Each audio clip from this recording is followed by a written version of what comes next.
Hello friends, स्वागत है आपका आपके अपने YouTube channel Saraswati English classes में। मैं समीर सिंह लेकर आया हूँ आज आपके लिए क्लास 11th हॉर्नबिल का चैप्टर नंबर 3 जिसका नाम है डिस्कवरिंग टर्ट the saga continues, written by A R Williams. A R Williams के बारे में मुझे बहुत इन्फॉर्मेशन नहीं मिला।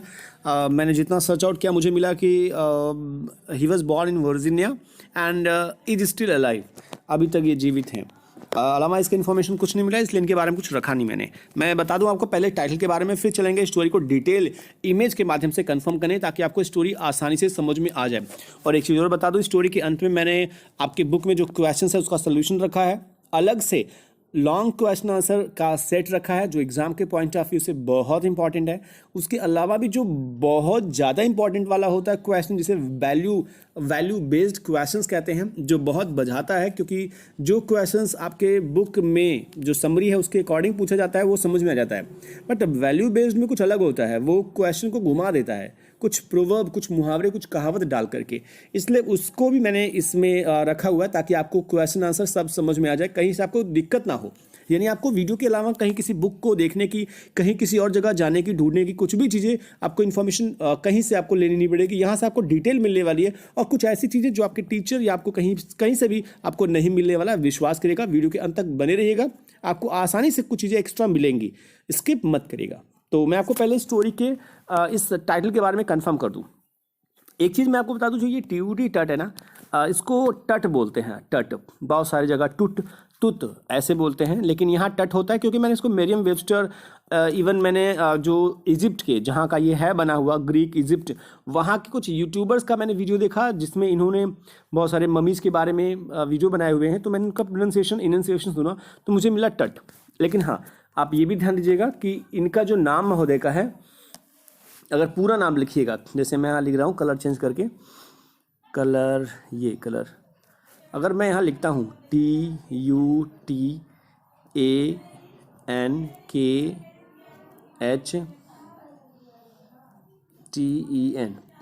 मान लीजिए मैंने ये लिखा, ठीक है, तो आप इसको क्या पढ़ोगे? इसको याद ध्यान दीजिएगा, जब केवल ये पढ़ेंगे, केवल ये, तो कहेंगे टट, ठीक है, टट। लेकिन अगर हम पूरा पढ़ते हैं इनका पूरा नाम तो कहेंगे तुत, तब ये तुत हो जाता है, तो टट नहीं रहता, टुट नहीं रहता, तुत, तुत, तुतन, ठीक है, तुतन कातेन। यहाँ ध्यान दीजिएगा, एच साइलेंट होता है, कातेन होता है, खातेन नहीं होता है। मैंने वहाँ देखा तब मुझे पता चला, वरना मैं भी बोलता था खातेन। तो ये है, अगर फिर भी बोल दूँ मैं टूटन खातेन, तो आप तब भी समझिएगा ये टूटन कातेन है, खातेन नहीं है, क्योंकि बोलने में थोड़ी परेशानी होती है। जब एक ही चीज़ बोल दी जाती है बार बार, तो फिर वो नॉर्मली जो है इतनी जल्दी से सुधारी नहीं जाती। तो खातेन खातेन बोलते आ रहे, इसलिए कातेन बोलना पड़ेगा। तो टूटन कातेन, ठीक है, ये इनका नाम है। बट जब ये रहेगा सिर्फ शॉर्ट में तो हम बोलेंगे टट, ठीक है। तो स्टोरी को शुरू करने से पहले एक बार फिर से स्टोरी के इस टाइटल को कंफर्म कर दूं मैं। इसका मतलब क्या होता है? इसका मतलब होता है डिस्कवरिंग टट, यानी टट नामक राजा की, जो इजिप्ट का राजा था, जो लास्ट शासक था अपने डायनेस्टी का, अपने वंश का, उसकी खोज की गई, उसके मम्मी की खोज की गई, और उसकी जो सागा है, उसकी जो कथा है, जो उसकी गाथा है, जो उसकी कहानी है, वो जारी हो गई, कंटिन्यू हो गई। कंटिन्यू कब से हो गई? 1922 से लेकर के, और ये 2005 तक जारी रही, इतने सालों तक जारी रही। तब जाके इसके बारे में 2 क्वेश्चन, जो ज्वलंत क्वेश्चन थे, उसका कंफर्मेशन मिलता है। मैं थोड़ा इसको ऑफ कर दूं, वरना ये परेशानी करेगा। चलिए स्टोरी को शुरू करते हैं टाइम वेस्ट के बगैर। ये हैं महोदय हमारे टट या तुतन आमुन, यहाँ पे तुतन कामुन। अभी कातेन लिखे थे, ये कामुन कैसे हो गया? नाम चेंज कैसे हो गया? नाम चेंज का जो सिलसिला है हम कंफर्म करेंगे। पहले मैं इनके बारे में वो बता दूं जो आपकी स्टोरी में नहीं है। इन महोदय का जो कुछ है भी कुछ स्टोरी में, कुछ नहीं है, दोनों मिला के बता रहा हूँ मैं। ये जब 9 वर्ष के थे तब इनको राजा बना दिया गया इजिप्ट का, ठीक है। और जब ये 19 ईयर के हुए तो इनका डेथ हो गया। इनका डेथ हुआ था 1324 के अराउंड, यानी 1324 BC, यानी कि बिफोर क्राइस्ट, 1324 साल पहले। यानी अगर आज का डेट हम लें तो आज का डेट है आपका 2020, और अगर हम जोड़ें 1324 तो हमें मिलेगा 3344 साल पहले। तो आज अगर हम आज की बात करेंगे तो ये कहानी 3344 साल पहले की है, लेकिन अगर हम बुक में देखेंगे तो बुक में लिखा है 3300 पहले। यानी इसका सीधा सीधा मतलब है कि बुक जो लिखा गया था वो आज से 44 साल पहले लिखी गई थी बुक। तो ये ध्यान दीजिएगा, बुक 44 साल पहले लिखी गई थी, 2020 के पहले, यानी कि वो नॉर्मली लिखी गई थी 76 अराउंड में शायद। अगर आप जोड़ घटा ले पा रहे हो तो आप जोड़ लीजिएगा कि वो वही रहा होगा। तो स्टोरी को कंफर्म करते हैं थोड़ा सा और डिटेल में करके, चूँकि तब के राजा महाराजा की शादी जो होती थी वो छोटे उम्र में ही हो जाती थी, और इन महोदय की भी शादी हो गई थी। 19 साल में भरे ये मरे थे, 18-19 साल के बीच में, लेकिन इनकी शादी हो गई थी। मैं शादी के बारे में क्यों बोल रहा हूँ, क्योंकि मुझे एक चीज़ मिला है जो आपके बुक में नहीं है, जो आप नहीं पाओगे, और वो चीज़ क्या है मैं आपको आगे बता रहा हूँ। पहले कहानी थोड़ा सा आगे बता दूँ, उसके बाद ये चट हैं, अथवा आप कह सकते हो उनका नाम है तुतन कामुन, जो मिस्र के शाही परिवार का किशोर उत्तराधिकारी था। किशोर था ये, अभी वयस्क नहीं बना था, 9 साल में कौन वयस्क बनता है। इस परिवार ने मिस्र पर या इजिप्ट पर सदियों तक शासन किया था, पर टट की मृत्यु छोटी आयु में ही हो गई थी। उसने केवल 9 वर्ष शासन किया। वह अपने वंश का अंतिम शासक था। उसकी जब अंतिम क्रिया की गई तो एक राजवंश का अंत हो गया, पर उसकी मृत्यु किस प्रकार से हुई और उसकी मृत्यु कब हुई, यह अभी भी अनसूझी पहेली बनी हुई थी।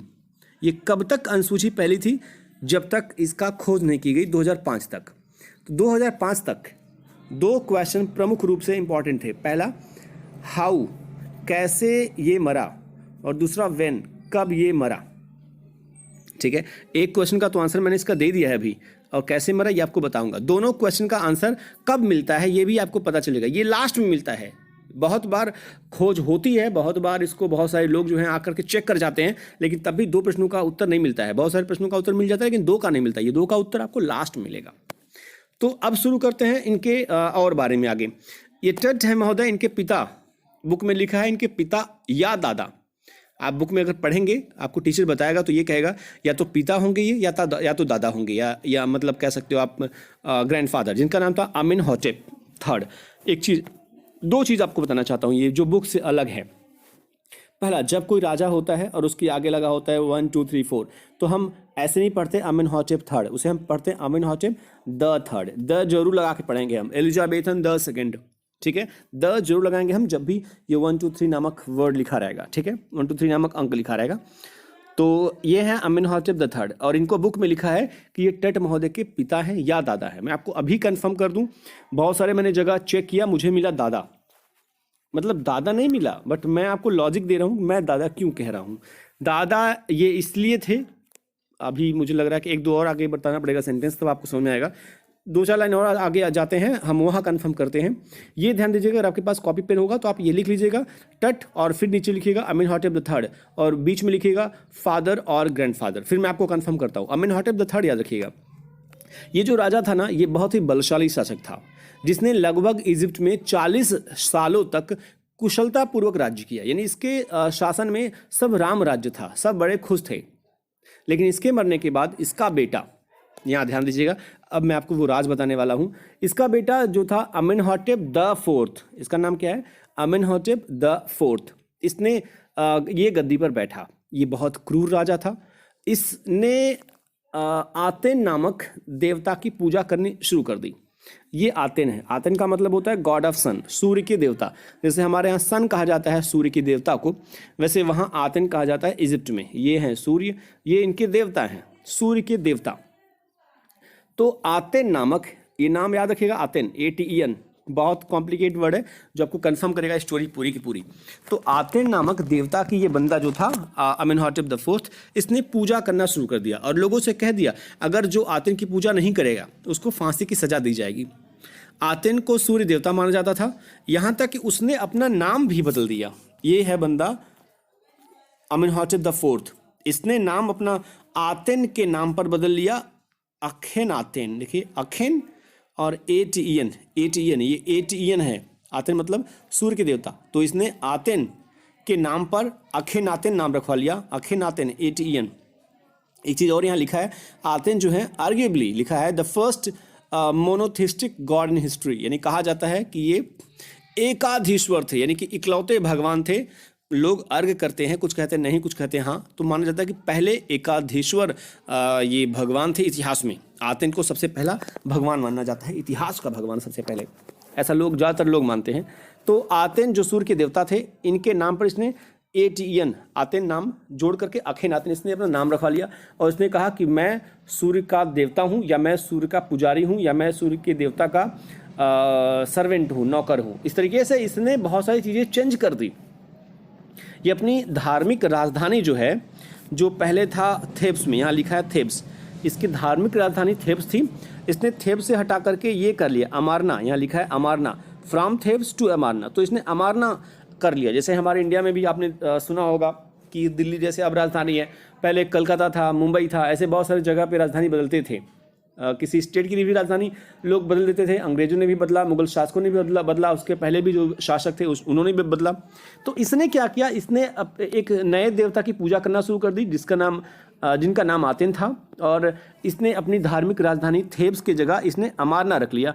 और अमारना का एक दूसरा नाम रख लिया इसने, AKHETATEN, ये अकातातेन।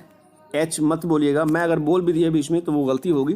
अखातातेन नहीं है, अकातातेन, क्योंकि मैंने बोला एच साइलेंट है इन सब में। अकातातेन, इसने इसका नाम अकातातेन भी रख लिया। यहाँ पे लिखा भी मैंने है, लेकिन ये गलत हो गया है, मैंने नहीं लिखा है, पहले से लिखा था लेकिन ये गलत है।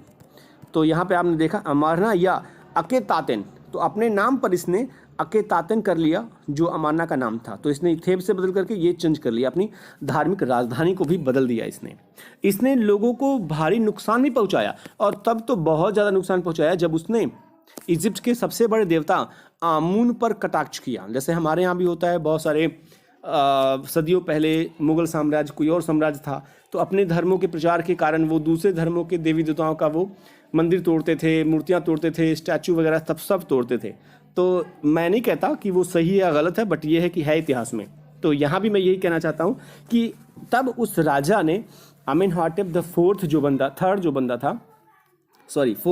था जिसका नाम अकेनातेन हो गया, उसने क्या किया कि ये जो आमून देवता हैं, जो वहाँ के लोग मानते थे कि हमारे ये सबसे बड़े देवता हैं, इन पर कटाक्ष शुरू कर दिया, ईश्वर निंदा करना शुरू कर दी, यहाँ तक कि इनके मूर्तियों को भी तोड़ा, यहाँ तक कि इनके मंदिर को भी बंद कर दिया और कहा कि अब इनकी कोई पूजा नहीं करेगा, सब पूजा करेंगे आतेन की। तो आतेन आमून लिखते रहिएगा आपको अगर समझ में नहीं आ रहा है तो। एक चीज़ जो आपको बताना चाहता था वो अब आपको बताऊँगा, फिलहाल मैं आपको थोड़ा ये बता दूँ, कन्फर्म करूँ तब। उसकी मूर्तियाँ तोड़ दी, मंदिर बंद करवा दिए। इसके पश्चात एक और राजा हुआ जो अज्ञात राजा था, जो जल्द ही मर गया। उसके मरने के बाद हमारे ये राजा हुए, सिंहासन रूढ़ हुए इनकी मृत्यु के बाद, जिनका नाम था तुत, या जिसे हम कहते हैं तुतनकातेन, जिनका नाम टट था। तो बाद में इनका नाम कैसे ये पड़ा आमून, ये हम कंफर्म करेंगे। फिलहाल मैं आपको वो बता दूं जो मुझे बताना था। बुक में लिखा है दादा या पिता थे, मैं आपको बता दूं ये दादा थे, यानी कि अमेनहाटेप द थर्ड जो यहाँ पर हैं, अमेनहाटेप द थर्ड, ये महोदय जो हैं वो इन महोदय के जो हैं वो दादा हैं, कन्फर्मली दादा है। मैं आपको लॉजिक दे रहा हूँ, लॉजिक ऐसे, क्योंकि बुक में ये साफ लिखा है कि तट के ये दादा या बाबा या पिता हैं, लेकिन ये साफ साफ लिखा है कि अमेनहाटेप द थर्ड का बेटा है अमेनहाटेप द फोर्थ, ये कंफर्म लिखा है। तो अब आप ध्यान दीजिएगा कि अगर अमेनहाटेप द थर्ड का ये बेटा है, ठीक है, और एक चीज़ यहाँ कंफर्म कर दूँ, इनकी जो बेटी थी अमेनहाटेप फोर्थ की जो बेटी थी, जिनका नाम था ये, यहाँ लिख दूँ मैं, थोड़ा ध्यान दीजिएगा, टाइम ज़्यादा लगता है इसलिए बहुत अच्छे से समझा नहीं पाऊँगा मैं, लेकिन ये कोशिश करता हूँ मैं।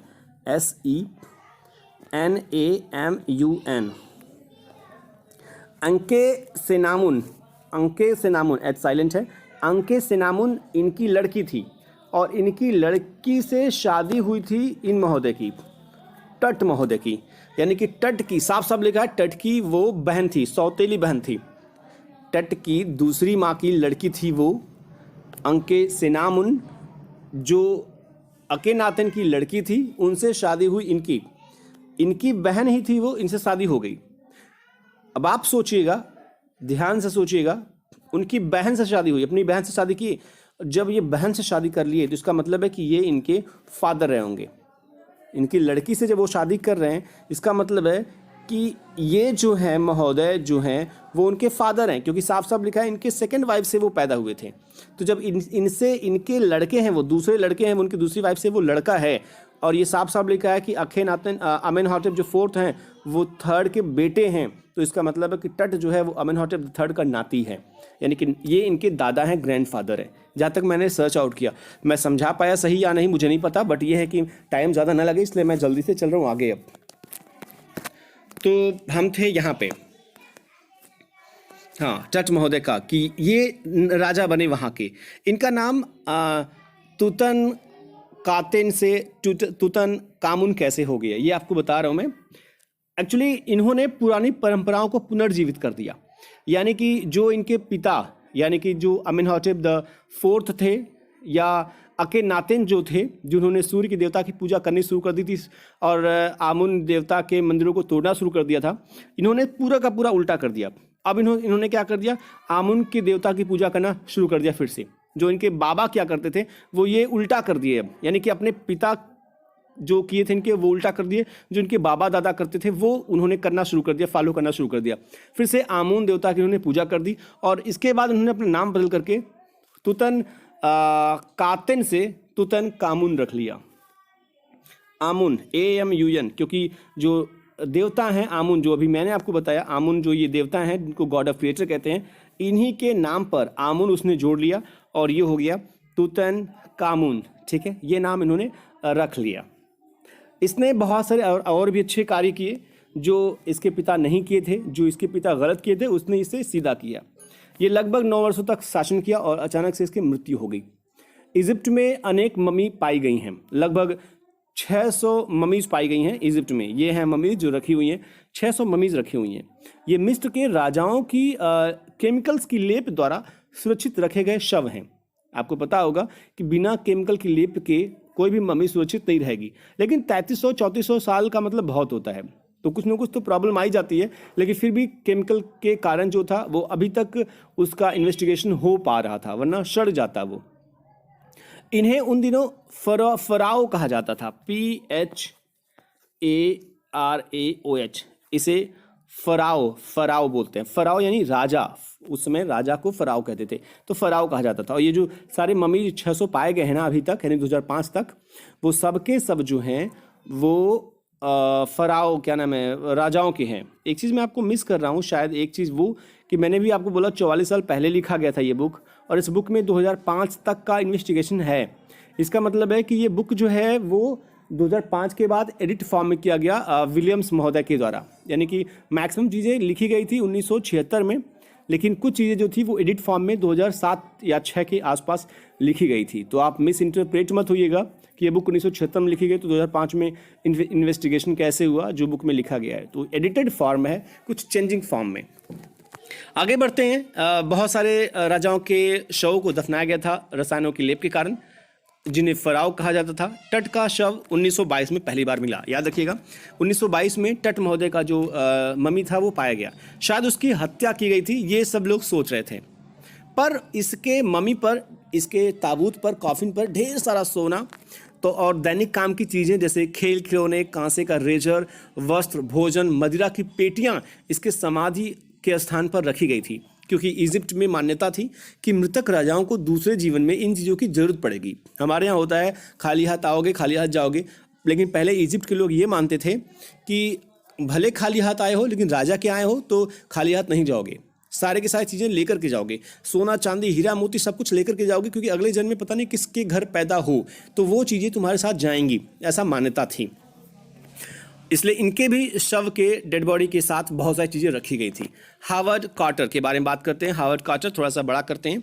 ये महोदय जो हैं हावर्ड कार्टर हैं, जो एक अंग्रेज आर्कियोलॉजिस्ट हैं, पुरातत्ववेत्ता हैं। ये 1922 में यही महोदय थे कि तट के समाधि को खोज निकाले थे। ये यहाँ ऐसे समाधि में रखे गए बहुत से खजाने को पहले ही लोग लूट कर भाग गए थे, क्योंकि चूंकि आपको पता होगा कि समाधि के बारे में पता चलता है, मम्मी के बारे में पता चलता है बाद में। चूंकि ये अंग्रेज थे, अंग्रेजों को पता चलेगा इजिप्ट के बारे में बहुत दिन हो जाएगा। जैसे हमारे यहाँ होता है कोई ट्रक पलटा, ट्रक में कोई सामान है, गेहूँ आटा कुछ भी है, जब पलटा तो पहले लोग आसपास के लूट लेते हैं, जो सामान रखे गए हैं। बाद में पुलिस को पता चलता है तो 2-3 घंटे के बाद आती है वो। तो जो नज़दीक में पुलिस रहती है जब वो 2-3 घंटे के बाद आती है तो ये तो बहुत दूर है, दूसरा देश है ये ब्रिटिश, तो वहाँ से आने में लोगों को तो बहुत टाइम लग जाएगा। इसलिए जब समाधि का या जब मम्मी का पता चला तो वहाँ खजाने बहुत रखे गए थे, लोग पहले ही लूट ले गए थे। लेकिन हावर्ड कार्टर कहता है कि फिर भी जब हमने समाधि को निकाला तो बहुत खजाने तब भी वहाँ मौजूद थे। चट्टान काट करके 26 फीट नीचे समाधि बनाई गई थी। सोचो 26 फीट नीचे समाधि बनाई गई थी और 26 फीट के बीच में जमीन और मम्मी के बीच में जो 26 फीट का गैप था उसमें बहुत सारे चीज़ें रखी गई थी, सोना चांदी हीरा मोती खाने की चीज़ें वहाँ रखी गई थी उतने जगह पर। उसकी दीवारों पर जब काट करके हावर्ड कार्टर ने निकलवाया तो दीवारों पर पाया कि चित्र बने थे अच्छे खासे। तट का सोने का नकली चेहरा ताबूत के बाहर ढक्कन पर बना था, यानी कि ये तट अगर है तो इसका नकली चेहरा इसके ताबूत पर बनाया गया था। नकली चेहरा कुछ इस तरीके से बना था। तो नकली चेहरा बनाया गया था बाहर सोने का और अंदर तट का डेड बॉडी था, शव था, ढक्कन पर बनाया था। महीनों उस खजाने की सूची तैयार करने में लग गए, यानी कि कितने खजाने हैं इसको बनाने में, लिस्ट बनाने में महीनों लग गए हावर्ड कार्टर को। फिर कार्टर ने 3 ताबूतों की जांच शुरू कर दी। पहले ताबूत में यानी कि 3 लेवल में उस मम्मी को रखा गया था। जैसे बहुत इंपॉर्टेंट चीज़ जब होती है आप उसको तह में रखते हो, बहुत अंदर रखते हो, छिपा के रखते हो। जैसे अलमारी में भी कुछ जगह होते हैं कि जो वो तह में होते हैं, बहुत ही अंदर तक होते हैं, लोग नॉर्मल लोग नहीं जानते उसको। तो यहाँ पे ये भी है कि 3 स्तर से वो बना था, 3 लेवल था उसके ताबूत में। जब पहले ताबूत की जांच की गई कार्टर के द्वारा तो उसने पाया कि उसके अंदर जैतून की पत्तियाँ, कमल की पंखुड़ियाँ तथा मक्खी के फूल मिले। तब कार्टर ने सोचा कि शायद तट को मार्च या अप्रैल में दफनाया गया होगा, क्योंकि मक्की के फूल, जैतून की पत्तियाँ, कमल की पंखुड़ियाँ ये वहाँ पर इजिप्ट में मार्च और अप्रैल में ही होते थे। इसलिए ये आशा लगाएगी, अंदाज़ा लगाएगी कि मार्च अप्रैल में दफनाया गया होगा। जब कार्टर दूसरी तह के बाद तीसरी तह में पहुँचता है तब तट के शव तक पहुँचा वो, लेकिन उसे एक बड़ी समस्या का सामना करना पड़ा कि अब शव को बाहर कैसे निकाले उसके कॉफिन से, उसके ताबूत से। क्योंकि ताबूत जो लिखा है यहाँ पे, ताबूत में ना गम चिपकाया गया था। गम से तट के शव को ठोस सोने से बनी ताबूत में चिपका दिया गया था और इतने सालों के बाद बहुत सख्त हो गया था वो। शव को उस गम से, उस गोंद से अलग कर पाना असंभव सा दिखा। इसलिए उसको कार्टर ने खूब तपती हुई धूप, इजिप्ट बालुई क्षेत्र, वहाँ तपती धूप में इसे घंटों रख दिया, लेकिन वो गम पिघला नहीं। अंत में हार मान करके उसे छेनी हथौड़े से छिल कर अलग करना पड़ा। उस समय छीनी हथौड़ा ऐसे हुआ करता था। तब कहीं छिलने के बाद तट के शव को छुड़ाया गया।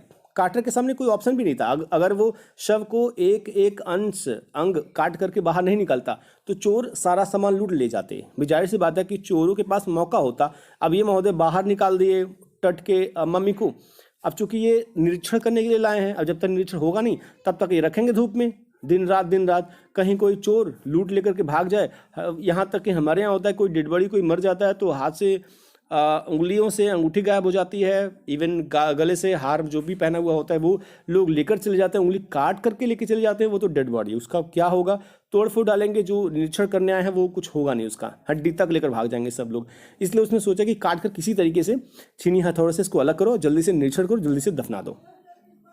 तब कार्टर के कर्मचारियों ने उसके शव का सिर पहले अलग कर दिया। उसके जो हर जोड़ थे, जब काटा था उसने छीनी हथौड़े से, जो टूट गए थे उसको अलग अलग करके फिर से एक किया गया और एक बार फिर से शव के टुकड़ों को पुनः जोड़ दिया गया और एक लकड़ी के ताबूत में नीचे बालू बिछा करके, रेत बिछा करके उन टुकड़ों को पहले जैसे शव की तरह कर दिया गया। टड के निधन का रहस्य पहले तब भी बना रहा, यानी कि तब भी रहस्य उसके निधन का कंफर्म नहीं हुआ। 1922 में जब ये महोदय हावर्ड कार्टर ने किया, लेकिन तब भी कंफर्म नहीं हुआ कैसे मरा, कब मरा। 1922 के बाद बहुत चेंजिंग आई। जैसे आपको पता है 1922 के बाद अगर आज की बात करें तो बहुत सारे इक्विपमेंट्स, बहुत सारे डिवाइसेज, बहुत सारे टेक्नोलॉजी विकसित हो चुके हैं। तो 1968 में भी कुछ ऐसे था। 1922 के बाद 1968 में फिर से शुरू किया गया ये जांच पड़ताल। तो एक एनाटॉमी के शरीर रचना विज्ञान के एक प्रोफेसर थे, उन्होंने मम्मी का एक्सरे किया तथा एक नया तथ्य उनको मिला। उन्होंने बताया कि शव की जो हड्डी थी तथा सामने की जो पसलियां थी वो गायब थी। तो उनको लगा शायद ऐसा तो नहीं कि वो कहीं युद्ध में था और कहीं किसी अस्त्र शस्त्र से मारा गया, हड्डी टूट गई और वो हड्डी जो है वो दिख नहीं रही इस एक्सरे में। तो हड्डी टूटने का, पसलियां गायब होने का उसको मिला एक्सरे में सबूत। लेकिन फिर भी 1968 1968 में भी राज कंफर्म नहीं हुआ कैसे और कब मरा। अब सिटी स्कैनर का ज़माना था। सिटी स्कैनर ये होता है, इसके बारे में थोड़ा पढ़ लीजिएगा। कंप्यूटर टोमोग्राफी कहते हैं। ये 3D डायमेंशन बनाता है एक्सरे का, जिसमें बहुत सारी चीज़ें जो राज रह जाती हैं एक्सरे में वो यहाँ कंफर्म हो जाती हैं। तो आप चाहें स्क्रीनशॉट लेकर पढ़ लीजिएगा, विकिपीडिया का सोर्स है ये जो मैंने रखा है यहाँ पे। तो सिटी स्कैनर जो है वो सैकड़ों एक्सरे लेकर शरीर का त्रिआयामी आकार तैयार कर देता है। 5 जनवरी, याद रखिएगा डेट, 5 जैन 2005 को विश्व की सुप्रसिद्ध टट मम्मी को सीटी स्कैन द्वारा जांचा गया ताकि 2 प्रश्नों के उत्तर मिल जाए। पहला प्रश्न आपको बताया टट की मृत्यु किस प्रकार हुई, और दूसरा मृत्यु के समय उसकी आयु क्या थी। इसके लिए सीटी स्कैनर द्वारा उसको गुजारा गया। सीटी मशीन को उसकी निर्माता कंपनी साइमेंस के द्वारा फ्री में दिया गया था। सीमेंस कुछ लोग कहते हैं, कुछ लोग साइमेंस कहते हैं। साइमेंस कंपनी ने बनाया था सिटी स्कैनर को। तो लाखों डॉलर के इस मशीन को दान में दे दिया था कि जाओ और ये बहुत सारी चीज़ें जो आपको जाननी है, राज जाननी है, स्कैन करके वो आप स्कैन करके आप जानो राज। और बाद में जो मिले उसमें मेरा भी एक आप कह सकते हो कुछ योगदान मान लेना। जैसे आजकल एडवर्टाइजमेंट दे देते हैं लोग या स्पॉन्सरशिप दे देते हैं, तो वैसे मेरा भी दे देना, बाकी इसको फ्री में लेके जाओ। तो सिटी स्कैन फ्री में लेके गए थे वहाँ पे। जो किंग टट था उसकी मृत्यु कोई 3300 साल पहले हुई थी या 3344 साल पहले हुई थी अगर आज की बात करें तो। स्कैन की रात जब स्कैनिंग हो रही थी उस रात को जो वहाँ के कर्मचारी थे वो टट के शव को समाधि से बाहर, जो लकड़ी की ताबूत में बंद था, उसको फिर से बाहर लाए कि अब सिटी स्कैन का किया जाए स्कैनिंग। उन्होंने उसे एक ट्रेलर में रख दिया जिस पर स्कैन यंत्र रखा गया था। अचानक से उस जगह पर बालू के बादल मंडराने लगे जो उस कॉफिन या ताबूत के आसपास मंडराने लगे। बालू के अचानक से बादल मंडराने लगे, जिसे लोगों ने यह कह कर अंधविश्वास, ये अंधविश्वास ही था लोगों का, लेकिन लोगों ने यह कह करके अंधविश्वास को बढ़ावा दिया कि इस जगह के देवी देवता ने ये कारनामा किया है जो अपने फराव को या अपने राजाओं के मम्मी की देख रेख करने के लिए यहाँ रहते हैं, और चूंकि आपने इनको बाहर निकाल करके बहुत बुरा किया है इसलिए ये तूफान जो है ये आया हुआ है। तो ये तूफान नुकसान कर देगा, इसलिए आप इसको अंदर रख दीजिए। बहुत सारे मूवीज़ में भी आपने हॉलीवुड देखा होगा कि कुछ चीज़, खंडहर में से कुछ चीज़ हटाते हैं तो खंडहर टूटने लगता है, और वो चीज़ जब उठा कर रख देते हैं वही स्थान पर तो टूटना बंद हो जाता है। कुछ ऐसा ही यहाँ पर भी लोगों ने अंधविश्वास को फैलाया, लेकिन लोगों ने माना नहीं। उन लोगों ने काम करना शुरू किया, लेकिन बालू के तूफान के कारण लाखों डॉलर का जो स्कैनर था, इसका पंखा जो था वो बंद हो गया। अब लोगों ने सोचा या तो पंखा बंद हुआ होगा बालू के कारण, और या तो ये गर्म हो गया होगा क्योंकि वहाँ पे बहुत गर्मी है। तब 2 लोगों ने जो वहाँ पर थे काम करने वाले, उन 2 लोगों ने घंटों तक मेहनत की, पंखे से बालू को निकाला, झाड़ा, हवा दी, इस तरीके से बालू भी निकला और ठंडा भी हो गया वो उसका मशीन। और इस प्रक्रिया में 3 घंटे का समय लगा। जांच के बाद इस तट के समाधि को, तट के कॉफिन को वापस इसके समाधि स्थल में पहुंचा दिया गया। इस जांच ने सारे शक दूर कर दिए थे। जांच पूरा हो गया, सारे डायमेंशन जो थे उसके स्लाइसेज के रूप में स्कैनिंग के वो सब निकाले गए, कंफर्म हो गया सब की सब चीज़। मैं आपको बता दूं कि क्या कब उम्र, आपको उम्र तो बता दिया मैंने कि 19 साल की उम्र में 13 से 24 BC में इसकी मृत्यु हुई। कैसे हुई वो मैं आपको यहाँ बता दे रहा हूँ। इसकी मृत्यु हुई थी, ऐसा माना जाता है कि इसकी मृत्यु हुई थी GANGRENE, माना जाता है, बहुत डैम श्योर ये भी नहीं है। ये है गैंग्रीन इन्फेक्शन के कारण हुआ था। गैंग्रीन इन्फेक्शन क्या होता है, और वो भी गैंग्रीन इन्फेक्शन जो था वो उसके पैर में हुआ था। तट के पैर में एक इन्फेक्शन हुआ था जिसको कहते हैं गैंग्रीन। गैंग्रीन एक ऐसा इन्फेक्शन होता है जो जहाँ होगा वहाँ के मांस को गला देगा, सड़ा देगा। तो अगर आज होता तो वो बचा लिया जाता। आज इतनी मेडिकल चीज़ें आज इतनी डेवलप्ड हैं, लेकिन तब ऐसा नहीं था, इसलिए गैंग्रीन के कारण उसके पैर के मांस सड़ गए और बाद में पूरे के पूरे उसके शरीर के भी मांस सड़ते गए धीरे धीरे, और वो मर गया। तो ये राज था इसके मरने का। उसको मारा नहीं गया था, उसकी हत्या नहीं की गई थी, ये कन्फर्म हुआ। शव में कोई गंभीर चोट वाली बात नहीं मिली। अब ये महोदय हैं जाही हवास, जिनके अगुवाई में 2005 में सीटी स्कैनर के द्वारा हुआ था जांच पड़ताल। तो ये जो थे इजिप्ट के सुप्रीम काउंसिल के सेक्रेटरी जनरल थे। ये महोदय कहते हैं कि मैं अब कुर्सी पर रिलैक्स की फील करते हुए मैं कह सकता हूँ कि अब सब कुछ ठीक हो गया है, राज सब बेपर्दा हो गया है, कोई परेशानी नहीं है, मैं 2 दिन से इस चक्कर में नहीं सो पाया हूँ, अब आराम से सोऊंगा। फिर से इन लोगों ने तट को उसकी समाधि में मिस्र के दिवंगत शासकों को जहां दफनाया जाता था उन्हीं के साथ उसी घाटी में सुरक्षित हमेशा के लिए विश्राम करने के लिए फिर से दफना दिया गया। और इस तरीके से स्टोरी खत्म होती है। सागा कंटिन्यू अभी भी है, अभी भी ममीज मिलते जाएंगे, कहानियां बनती जाएंगी। तो स्टोरी के बाद चलते हैं जो क्वेश्चन आंसर है, जो बुक में क्वेश्चन उसका सोल्यूशन यहाँ पर लिखा हुआ है। क्वेश्चन नंबर जो भी है आप देख लीजिएगा, स्क्रीनशॉट ले लीजिएगा, ज़्यादा बताने की जरूरत नहीं है। ये अंडरस्टैंडिंग द टेक्स्ट का है, first second third fourth fifth, screenshot ले लीजिएगा। ये सेकंड क्वेश्चन का फर्स्ट सेकंड है, ये थर्ड और फोर्थ है। ये टॉकिंग अबाउट द टेक्स्ट का फर्स्ट क्वेश्चन, सेकंड और थर्ड क्वेश्चन यहाँ पे है, आंसर भी है इसके साथ। ये फोर्थ है। और ये थिंकिंग अबाउट लैंग्वेज का फर्स्ट क्वेश्चन, इसका answer second third question answer, और ये फोर्थ है। और ये एक्स्ट्रा क्वेश्चन है जो बहुत इंपॉर्टेंट है, जो मैंने रखा है आपके लिए। ये फर्स्ट क्वेश्चन है, स्क्रीनशॉट जरूर लीजिएगा, पढ़ लीजिएगा इसको। ये फर्स्ट पार्ट का 2-3 लाइन एक्स्ट्रा था जो यहाँ रख दिया मैंने। सेकंड क्वेश्चन, इसका एक्स्ट्रा पार्ट यहाँ है। ये थर्ड क्वेश्चन है और इसका एक्स्ट्रा पार्ट यहाँ है। और ये फोर्थ क्वेश्चन नहीं बल्कि वैल्यू एज क्वेश्चन है, यानी कि इसमें वैल्यूएबल क्वेश्चन पूछा जाएगा जो बहुत इंपॉर्टेंट होता है, जो मैंने आपके लिए रखा है। जो 2 क्वेश्चन है आप इसको चेक कर लीजिएगा। ये फर्स्ट क्वेश्चन का पार्ट है और ये सेकंड क्वेश्चन और इसका ये लास्ट पार्ट। तो इस तरीके से स्टोरी खत्म होती है, सोल्यूशन खत्म होता है, एक्स्ट्रा क्वेश्चंस का सेट खत्म होता है। आशा आपको ये कहानी जरूर समझ में आई होगी। समझ में आई होगी तो लाइक का बटन जरूर प्रेस करिएगा। नीचे कमेंट बॉक्स में कमेंट करके बताइएगा कोई परेशानी, कोई सुझाव, कोई सलाह होगा तो शेयर जरूर कीजिएगा दोस्तों के साथ, ताकि उन्हें भी ये स्टोरी समझ में आ जाए। अगर आप पहली बार मेरे यूट्यूब चैनल को देख रहे हो तो आप इसको सब्सक्राइब कर लीजिएगा, घंटा बजा दीजिएगा, ताकि आपको जल्द से जल्द नोटिफिकेशन मिलती रहे। तो मिलते हैं नेक्स्ट वीडियो के साथ, तब तक अपना ख्याल रखिएगा, पढ़ते रहिए, लिखते रहिए, मस्त रहिए, व्यस्त रहिए। Thank you for watching the video.